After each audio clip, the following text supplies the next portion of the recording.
Well, hello guys, and thanks for joining me. Last time you were with me, we got the Suburban fuel tank in the pickup frame here, so that's all done. We're going to turn our attention right now to the engine, the transmission, drive shaft, and all the hardware and accessories that come with that we have to think about before we can fire this thing for the first time. So right now I'm going to work on mating the two on the back here. So just come along. So those of you who are new here, we have an 86 GMC, originally had the 305 in it. We're putting this 1962 327, most likely a truck motor, into the 86 GMC. That means the original flex plate will not work. The center hole is too small. So I got into my stash of parts in the loft of my home shop there, and I got an old school flywheel. Everything is going to be exactly the same other than the bolt pattern size and the center hole. So that'll work great. I'm going to line this up with my non-existent dowel pin there. We'll put some blue thread locker. Oh, that's red. That always gets me when they put different colored bottles. Ugh. Permatex, you guys are great, but whoever decided once upon a time to put red liquid in a blue bottle for thread locker, what were you thinking, guy? Honestly.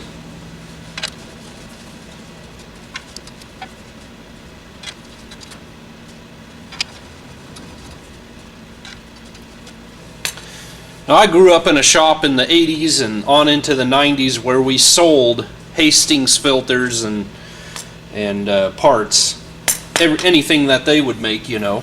Otherwise, we would use Wix or whatever brand. But some of you guys are old enough to remember back in the 50s and 60s, they had some tool lines as well.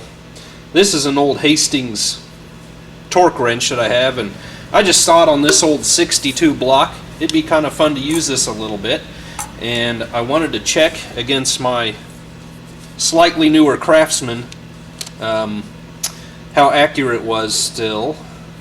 So I'm going to go to 60 foot-pounds on my Craftsman.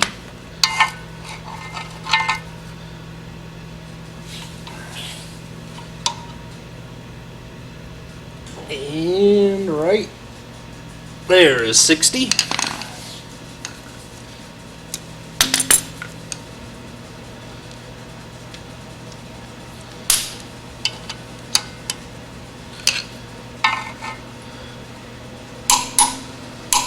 Well, it didn't tighten it any, that's for sure.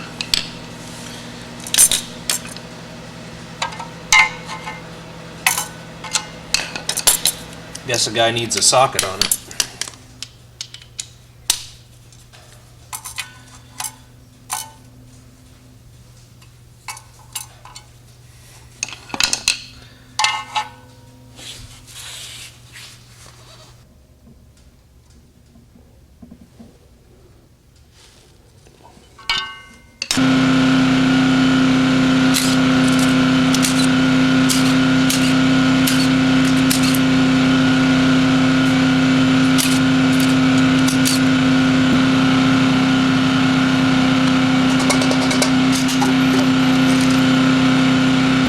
Sorry about the loud heater. Well, my actual engine hoist cherry picker is outside, covered with ice, sad and dejected. I figure that's okay. I've got a slightly more expensive hoist right back here already, so I hooked onto it. I don't have my engine leveler. I guess I came a little unprepared. But I was really struggling with getting my dowels lined up and my flex plate inside the bell housing and everything. I really need the back end to drop down. So I'm going to make a bad choice. I put some studs, I just cut the heads off a couple 3/8 bolts and put them in here. I'm just going to lift this transmission slide it on, I hope. And then while I'm holding it, I'll run a bolt in here. Guys, you know, it's already off the ground. I actually lifted it onto the bar stool. I don't think I'm going to hurt myself, you know, but don't take this as good advice for what you should do. So anyway, let's just throw this thing on there.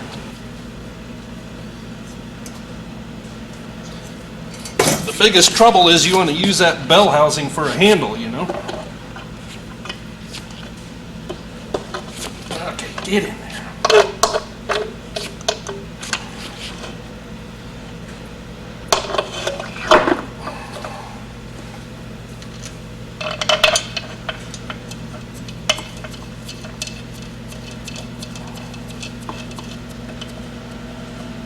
Righty. If I can get something back on this bar stool for a second. There we go. I'll go get a ratchet strap from the tail housing up to my hook point, and we should be able to level it out pretty good with that. Alright, I'm going to tighten these down, get them torqued down, you know. I'm actually going to leave the left-hand one here on top out. I have a notation on the bag that a lot of wiring harness brackets went in there. So I'm just going to wait until the cab's on, and then we'll just get the wiring taken care of all at the right time. So that's why I'm leaving that out. But yeah, I'm going to tighten those down. We'll raise it up and connect the torque converter to the flex plate.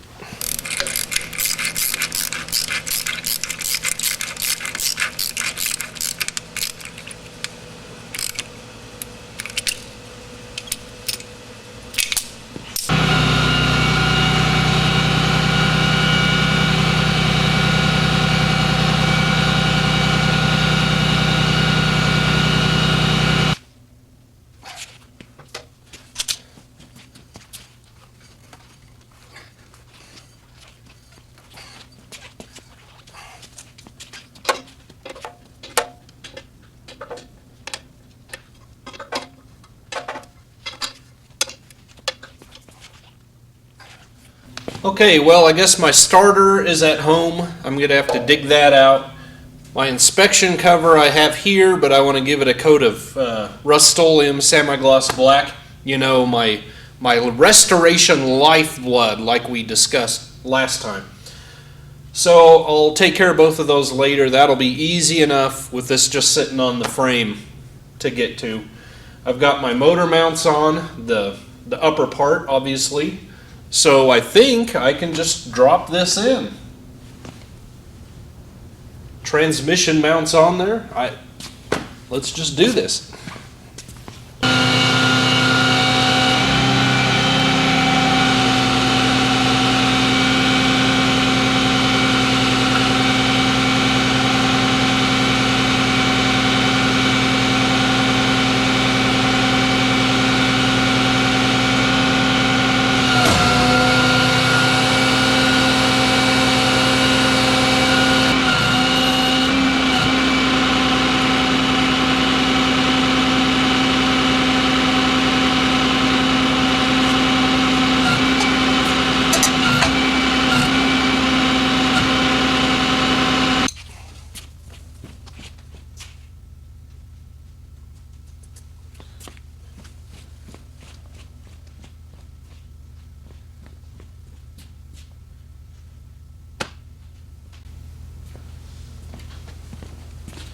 Put the socket right under the camera.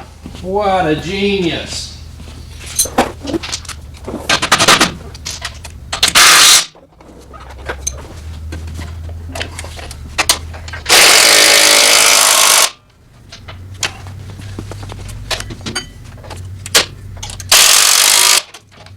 Alright, we gave the drive shaft a quick cleanup and repaint, so it's at least not rusty anymore. Went ahead and greased the joints ahead of time.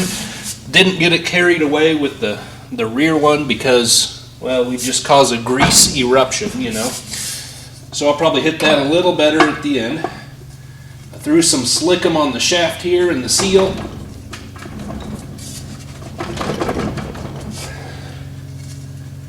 See See if we can get this to go in.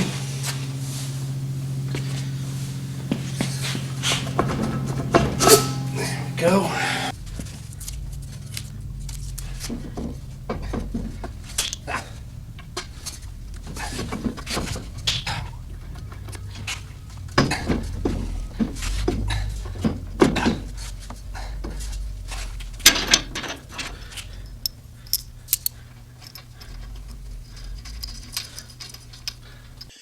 Alright, so now that I got the power steering pump and the belt nice and in line, I'm happy with it. Turning my attention to the alternator. This is the original position, and then this would have been obviously the original top slide adjustment bracket there. Since I have a late 60s intake now, I no longer have threads to anchor it to the intake there. The only thing that was attached up top were the AC lines coming through here. That probably won't be an issue. We still have to work through that. So I cut it off. I planned on filling in where the hole was, rounding everything, dressing everything up, just making it look roughly like, you know, 50s, early 60s style alternator bracket. So since I'm going to use this and try to make it look like something worth using, gonna give it a little bit more strength.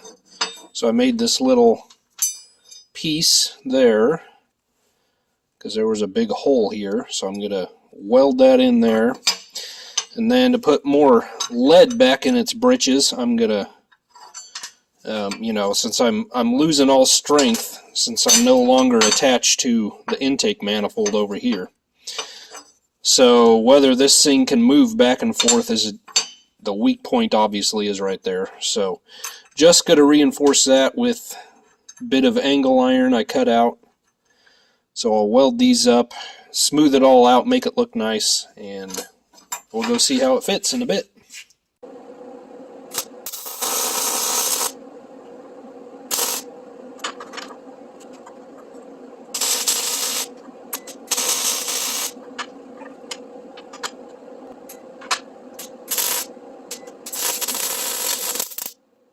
So I've got the bracket over there hanging from the vise drying. That's all cleaned up and ready to go, and I'll show you that in a minute when we put it on.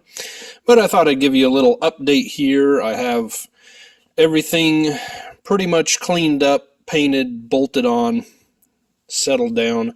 Got a new 3/8 fuel sender sock. So we're going to throw that back in. I was just vacuuming out shavings. Got online and I bought a 5/8 bulkhead fitting, brass fitting. I used a step bit and drilled a hole in here for it. There's a nut on the bottom side.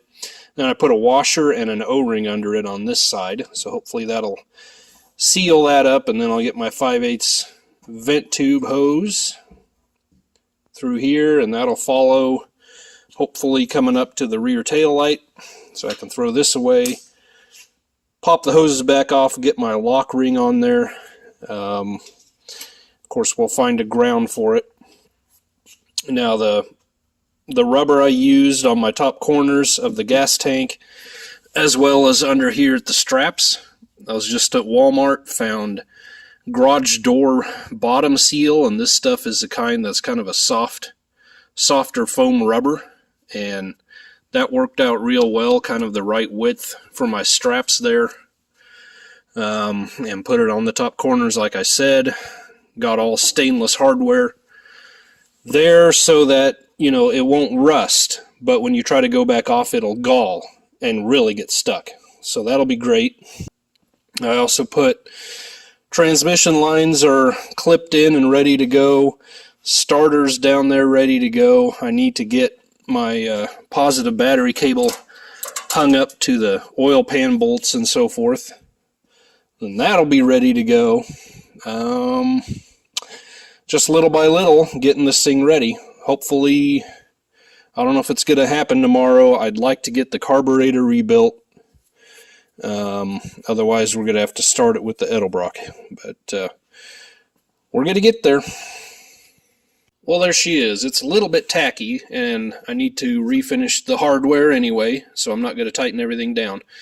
But, you know, I got a nice 90 degree, the whole length of it now, all the way down to here. So there'll be rigidity there, certainly not as much as what was there, but I really don't see it twisting and bending and taking off on us. Now it's time I get to strip down at least a little bit my radiator, my front support here, repaint that, get the mounts cleaned up. I've got my original radiator cleaned up and looking good. Need to do the same with the condenser, get that remounted, the radiator remounted, all this thrown back in, hooked back up, get that cooling system all going, and then, well, we're just getting closer. You know what's going on.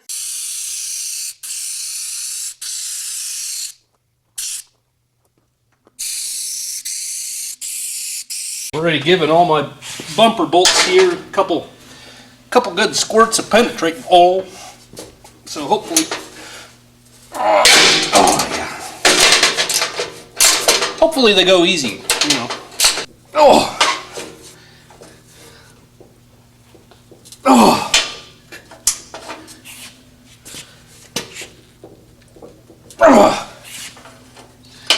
Okay. I could just feel both forearms getting skinned right on that when that wrench let go. We'll try to avoid that. There we go.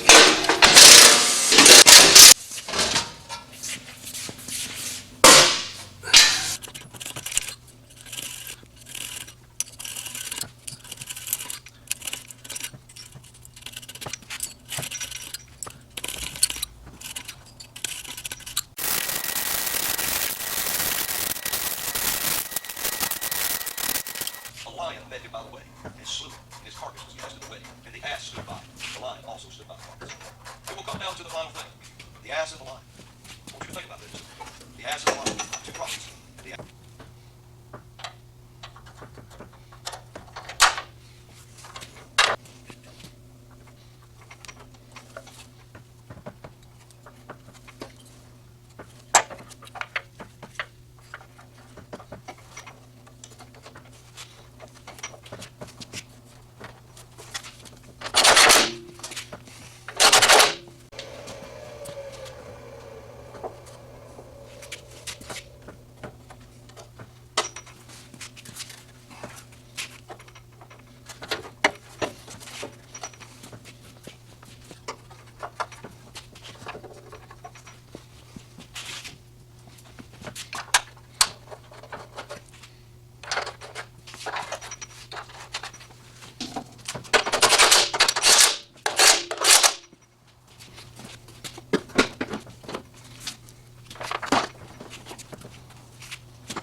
Now, weeks ago I ordered a nice new set of bolts to use for the body mount bolts, completely neglecting the fact that these front radiator support ones are a good 1.5 inches longer.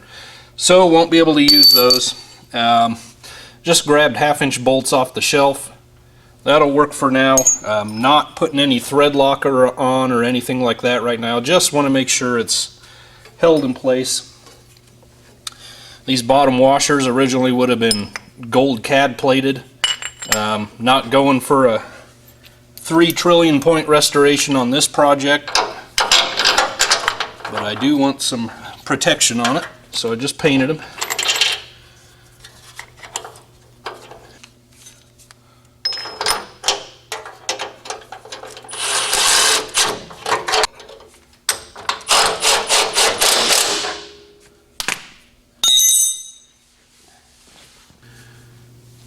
Well, shoot. I just noticed my favorite flannel shirt has another hole in it. My wife already patched this sleeve years ago. Huh. It's a nice Eddie Bauer shirt too. I don't know. Maybe I should just throw it out. I did buy it like 10 years ago for a work shirt, and it was already used. Kind of getting frayed. No one else would probably want it.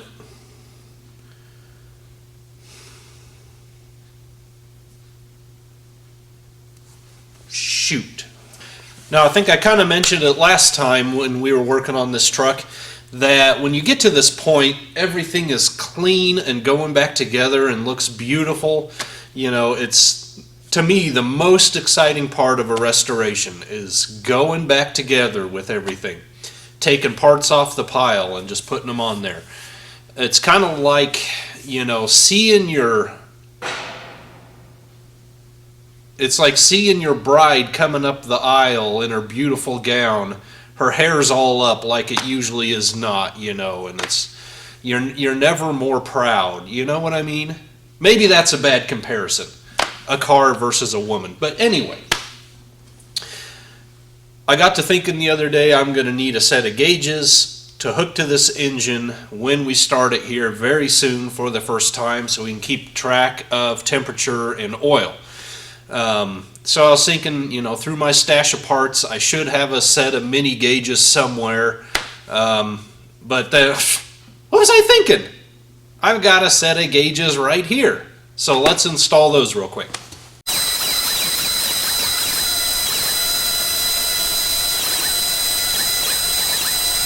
So guys, it's now been a day since I set the cab down. Just slowly working my way through the wiring, trying to decide what I want to keep and what I want to get rid of. Here you can see the remains of the harness that operated the fuel selector valve underneath the cab there. Got rid of that. So basically, up from the very front, all I have are my taillight wires, if I could talk. And then I extended my fuel sender lead clear to the back here. So that's all good to go. Got it grounded out. And then here, where we have severe bends in the harness, that the loom was all gone for obvious reasons, and the wiring wasn't looking too good, so I repaired all that. Cut a piece of 1/2-inch hose, put it on there, and bolted her back down, so hopefully that'll be a little bit better protected and won't chafe and rub. Now I've been going through the engine, sorting out what I want to keep and what I want to yank out of here. You know, things like this coolant temp sensor wire, I'm going to have to extend, and I'll probably attach it to the inner fender somewhere. Over on this side, doing the same thing.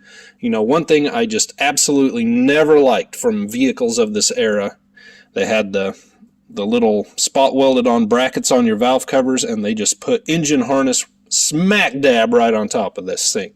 So 100% of the heat from the engine is just, you know, absorbing right into that wire loom. It's no wonder they were instantly crispy. So I'm going to move all this to the inner fender eventually. May have to add a little length. I don't know what all this is. Whether that was done at the factory or if someone came along later and spliced wires, I don't know. Probably be a good spot for me to come in and resolder extra length. But I've got my starter leads going down here through the frame now. Not sure I'm 100% happy with that, but we'll try to keep it away from the exhaust and everything. Alternator and everything hooked up. Oil pressure switch for the gauge and the light. I've got them hooked up where they need to be. Just kind of temporarily running things where I need them. This would have been going to the carburetor originally. Don't need those. Got my 12-volt switched ignition feed here from the HEI, putting that on my coil here. Then this is an 86, so the HEI had electronic spark control. So you had a little computer with that and a knock sensor in the block. This would have been to the modulator. This would have been your coil feed, and if you had a tach, it'd plug in there. So I can get rid of all that except for my pink wire there. So that's all this. All this harness can go in back through the cab, and I'll pull it out. This vacuum switch can leave. I believe this one is for the cruise control. Then we go in the cab here, and there's the spark control unit. So I can take all of that out. I mean, just think of all the weight we're saving. I mean, I'm going to gain like a thousandth of a mile per gallon. Alright, I want to put plug wires in, so I need to put distributor in, so I need to prime the engine of oil. So I've got my oil in, and we're going to do that right now. Alright, I'm going to spin it up here, I'm going to put you inside and watch the oil gauge. Okay, we're going to do a take two here. As you saw, my oil pressure gauge just snapped. It pegged out, it redlined at 60 psi, and that's not right, you know, when the engine's not running, certainly. Took my wire back off, and my terminal just came out with it. So we had an open circuit there, I suppose. So I picked up a new one, plugged it in, let it ground out on these valve covers, and she snapped right back to 0 when I turned the key on. So I'm going to install this real quick, and then we will spin the pump up again.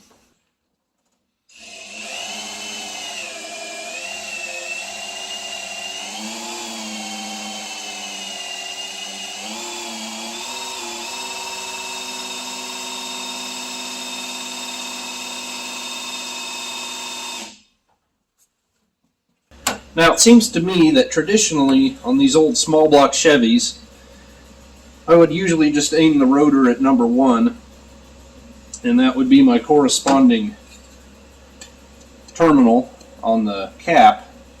But really, I think it really doesn't matter, to be honest with you. I think in the manuals, this is more where a big block would be, and this would be where the small block would be. If I want to do it that way, I would need to point the rotor more straight forward, if not even a little bit to the right. Yeah, why not?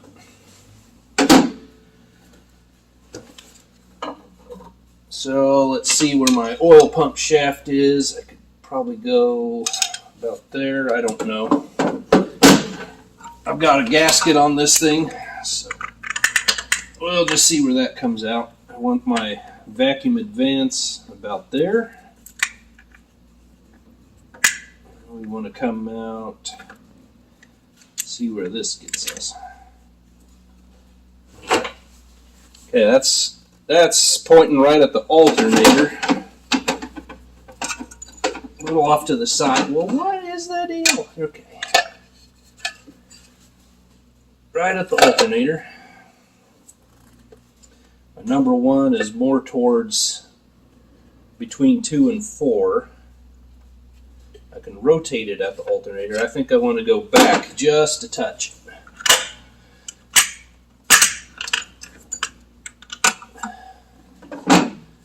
Just a touch. A little makes a big difference on this job. So that may have even been too far. Again, hold this where I want it about halfway there. And then, let's see where that gets me. Okay, that is pointing right about there. That probably will do it. Oh, I'm not even all the way down. Well, for crying out loud. Probably should have left it where it was. Ever so slightly. Ever so slightly. Okay, this is it. This is gonna do it. This is gonna be great. Or not. Stinking thing moves with the shaft, you know, and then, yeah, boy, it moved a lot. You're just an all or nothing fella, aren't you? Alright, I'm aiming right at this coil bracket bolt. If this doesn't do it, then I know where my... It keeps turning on me. Alright, finally got it where I wanted. My rotor's pointing probably between 4 and 6. That gives me a pretty even sweep of my timing adjustment, so that's good. And when my caps is on, my number 1 is aimed right there. So I've got good access to my dwell adjustment. So I'm going to throw the clamp on. What did I do with the clamp? What in the world did I do with the clamp? Are you kidding me? Oh, right there.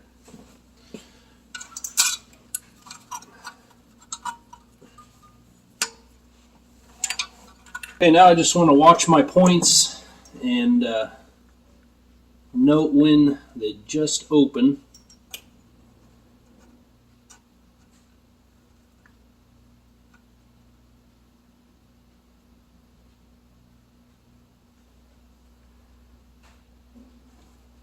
If I can see them.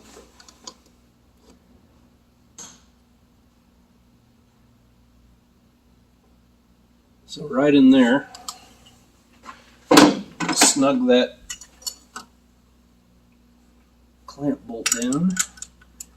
Don't have my distributor wrench here.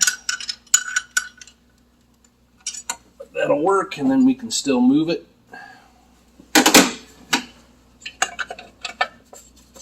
Snap our cap on.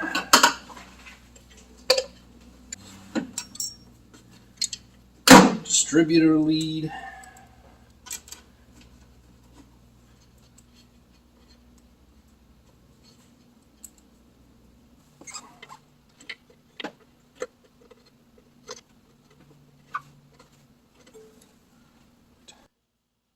Okay, secondary systems.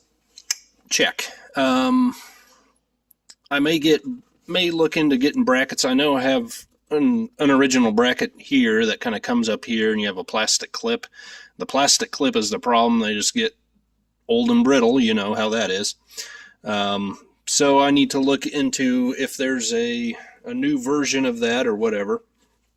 And then I think where this engine lift point was, there may have been a clip here for the right side. So I need to check all that out, get into it, and see what options I have. But here's what this looks like. Your front 2 cylinders going through the clips and down underneath the body or the engine mount there, and then on through the back we got our bracket here. These on this side, I think I can tie my front 2 wires to my battery cable on this 86 GMC. The positive cable going to the starter had 2 clips that grabbed oil pan bolts, so that's a nice solid hook point and would keep it out of trouble, keep it out of the exhaust. On the left side, however, I do want to come up with a different option. I don't know back in the day if something was available. You can see we have the same exact thing going on here, front and rear, and then we have our bracket there. But these wires are just kind of hanging out here, and I don't want them to get into the exhaust. So I will either make or see if I can find a little bracket that can go off the oil pan down there. Really even just one of those rubber lined wire clips would do it, and that may be my best option. But anyway, that is done. Okay guys, I'm thinking today might just be the day. It's been a couple weeks at least since the last video clip. So I'll show you things that have changed. Real quick here on the top end, I didn't explain it earlier yet. With the half valve covers, I just want to make sure the first time I start it that I'm getting oil up every rocker arm. So I'm gonna, we'll start it, make sure of that, and then I'll change them out. Edelbrock is temporary. I think I have a parts 4MV lined up, so I will be changing this to a Quadrajet, so this old steel to rubber line will go away, and I will make a solid steel line up to the Quadrajet. Basically anything hooked to the Edelbrock is temporary. I tracked down my bracket here for my kickdown cable and my throttle cable. Got that connected. That has a clip on the back end for 3 plug wires, so I've got those all nice and neat. I cut the right side plug wire bracket that came with the 86 GMC in half, so I have 3 clips there.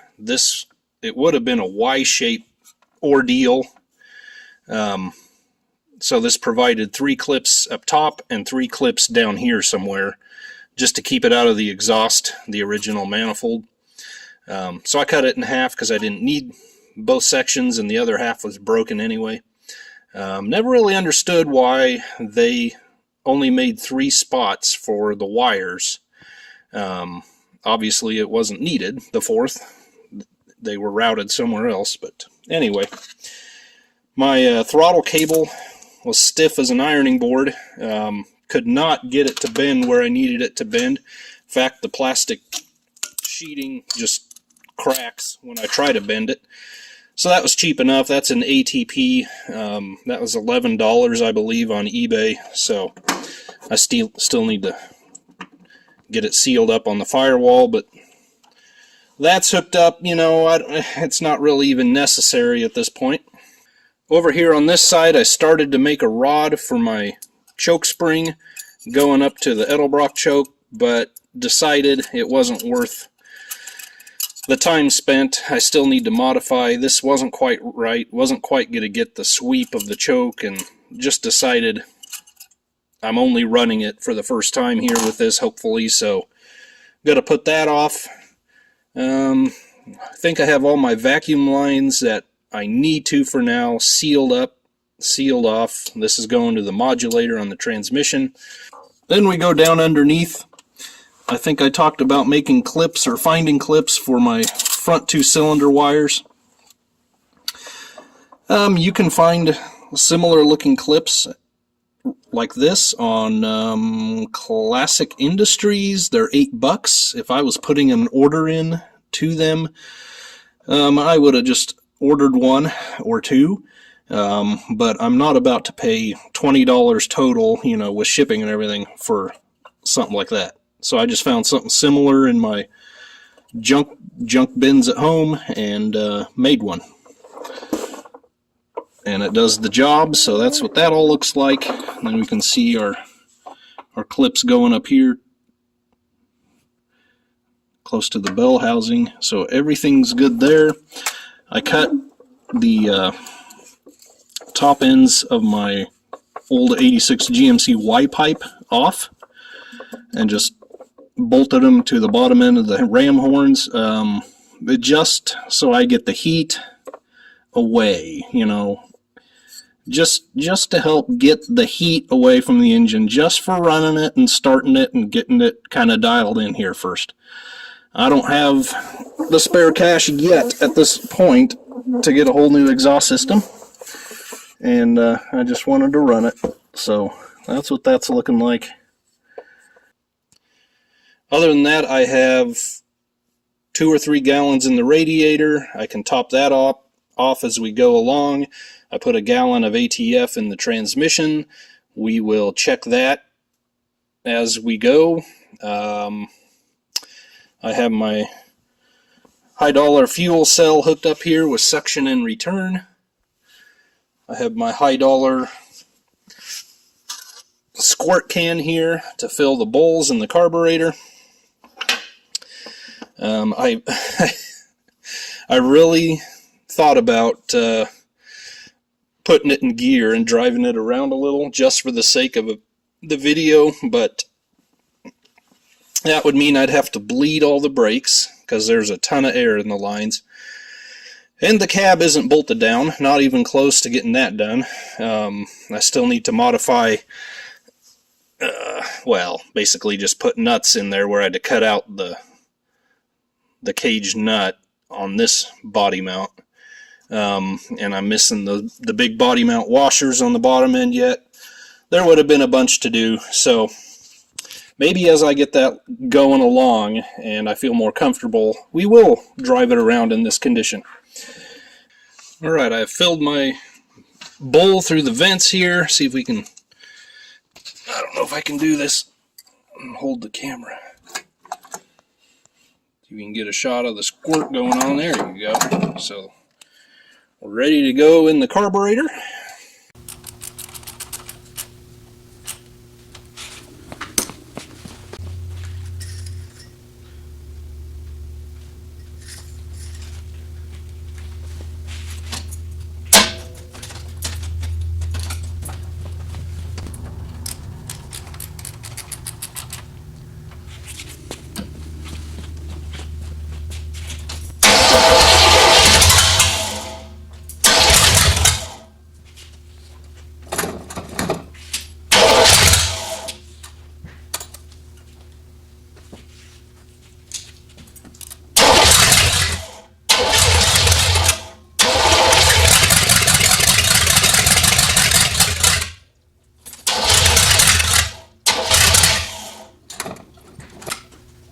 Alright, I had a dead battery there, so I got the charger on it. And I also want to point out, no carburetor tuning has been done, no timing has been done other than initial timing. Everything's nominal, everything's generic, okay? So this is just a starting point. Sounded like my starter was dragging a little bit, so I adjusted my distributor a little bit more. So we'll just see here. Try it again.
Well, unfortunately, my fuel pump was looking like a water pick, you know.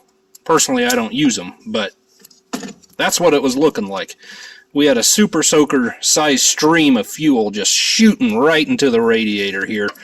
And I think it's the attached fitting underneath here on the body of the pump where our pressure side comes out of the pump. It's the actual fitting's nice and tight. I have these clamped, and it's just squirting out right there. So I'm just not gonna continue to run it with that. I hope you understand that. But man, it sounded good, didn't it? I've got oil on all my rockers, so we're good there. There was so much I wanted to show you. Let me just take a chance here, just for a second. Watch my oil pressure gauge. I mean, we have pressure like you couldn't believe. So we're doing great. It runs great. It sounds great. Sounds like demolition derby time to me. I've had no leaks so far, other than the fuel. So I'm very encouraged. Maybe next video I will have correct carburetor, and then we'll tune it. We'll run it long enough to keep things going. Maybe we can replace the fuel pump together, and so on and so forth.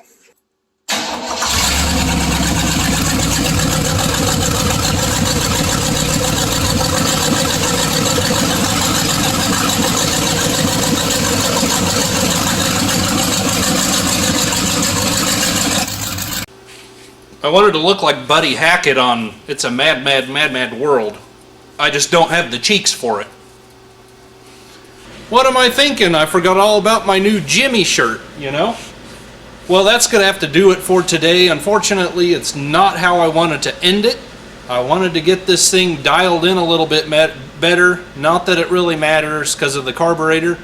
But, you know, we could have at least adjusted the ignition and everything and gotten it running really sweet. But what do you guys think? 1962 327, most likely out of a farm truck. I would say probably like a 4-ton wheat truck, something like that. That's been in storage. Could have been 40, 50 years. Who knows? 86 GMC heads off of this truck. 69 ram horn manifolds. 67 or 8 intake. 65 distributor, old school ignition, and we will get a 70s, late 60s or 70s Rochester Quadrajet to make use of our intake bimetallic spring choke there. So just the old Franken Chevy at its finest. It sounded great, oil pressure great. Obviously didn't let it get hot enough to know whether it's cooling great, but we will get to all that. We will do the pump, we will do the exhaust, we will tune it. Maybe even I'll get it so we can try to drive it by that point. I don't know. We'll just have to see what goes down. But I really thank you so much for joining me. I'm excited to hear this thing run. I hope you were too. God bless you guys. See you on the next one.